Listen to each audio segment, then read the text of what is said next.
Hi guys, if you're new here, my name is Sam and I make videos about makeup, chronic illness, and whatever I want. And today I'm so excited to say that I'm doing a collab with my friend Hersa. Her channel is going to be in the description and up above, but her handle is The Hersa Way. She is so talented, she is so funny, she's so sweet, and I'm so excited to be doing this.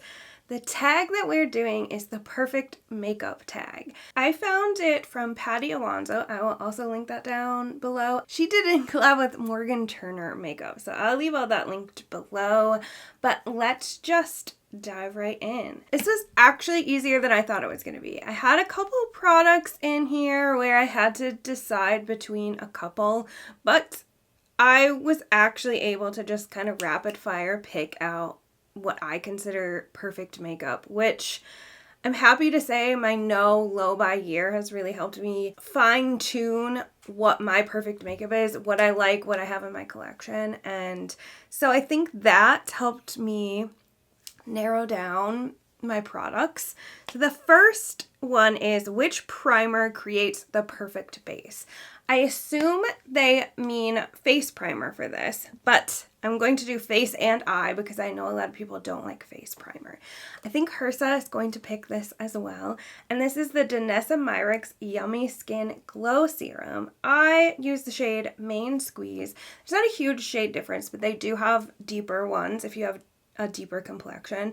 This is fantastic. I started using this when I had really dry skin. My skin is now normal, maybe leaning a little bit dry in the winter, but this not only helps my makeup stick, but it really makes my skin healthy, dewy, without being too dewy. Like, I'm wearing almost all of these products that I'm going to talk about today.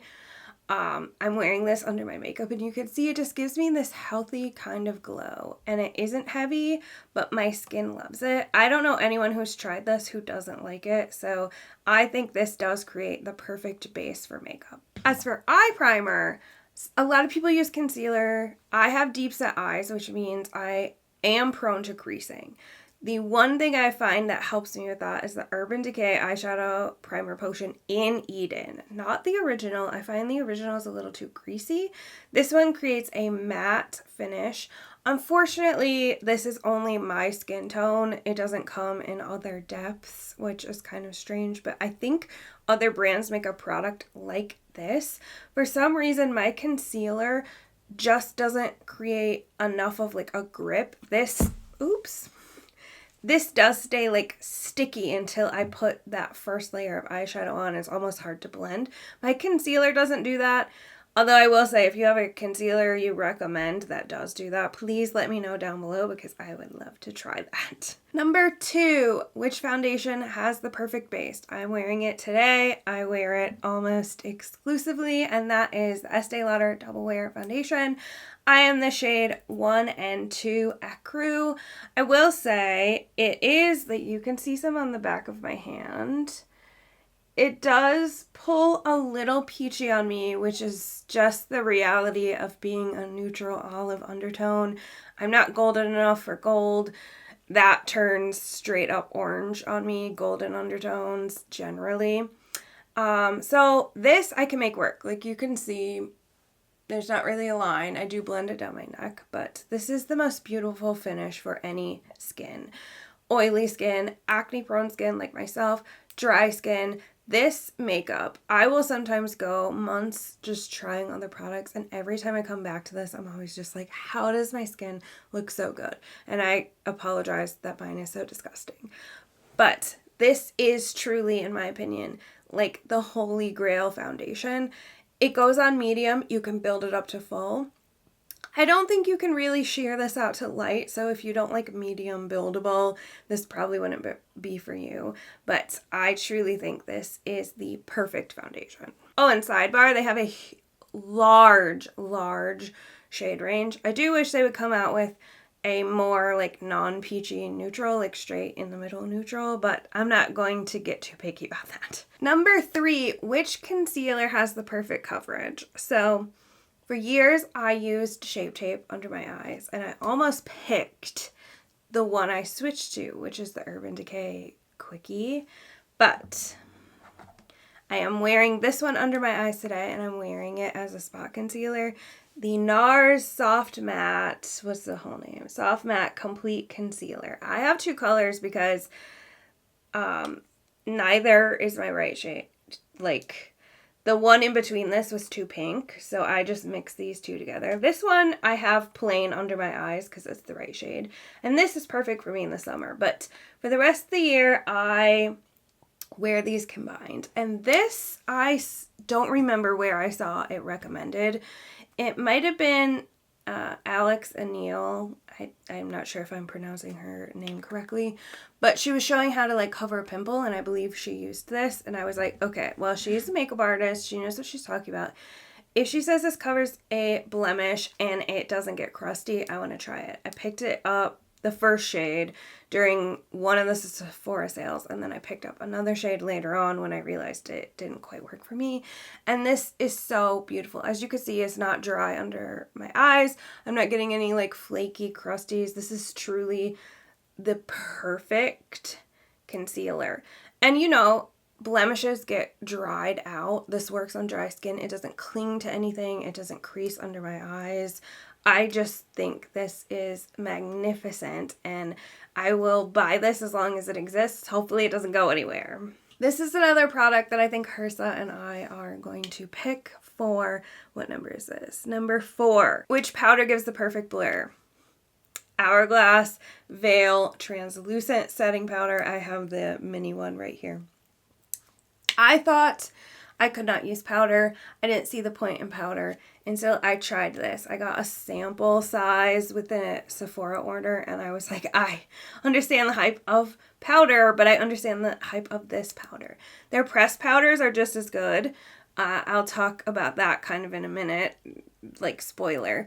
But I think Hourglass products are just worth the hype in all regard, but especially as I'm aging and my skin is changing.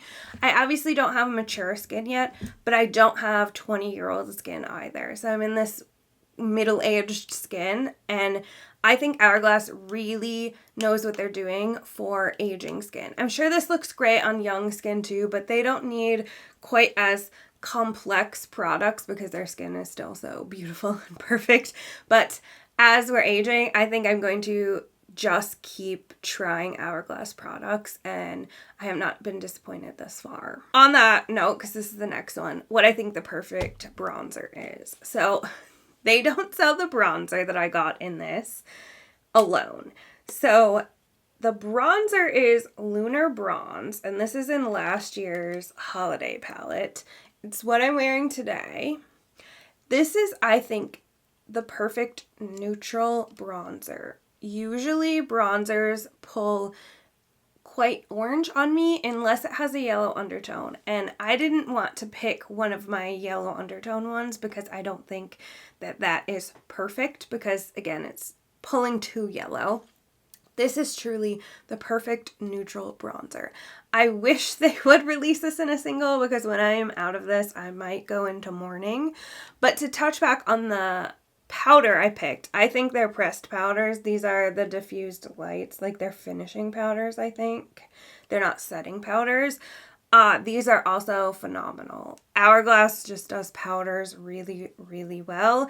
And this was the first bronzer I found in their holiday palettes that wasn't orange, and it is truly just perfect. The blush, this was one of the ones I had narrowed it down to 2, and I decided to go with the more neutral option rather than the colorful option I had picked, because while it is the perfect colorful shade, I can't say it's perfect because I can't wear it with every look. With this one, I can. I know some people don't like this brand, but this is Bareback by Nude Sticks. I'm wearing this today as well, and it is just this perfect, almost cool toned, but I would say neutral leaning cool pink mauve. As you can see, it's not too cool and it's not too warm, so I feel like it is the perfect neutral. These blushes blend so easily. I just dab it with my fingers and it just blends out flawlessly. It works really well with the blush too. But this color I can really use with any look. I'm doing super colorful. Today I'm doing a neutral.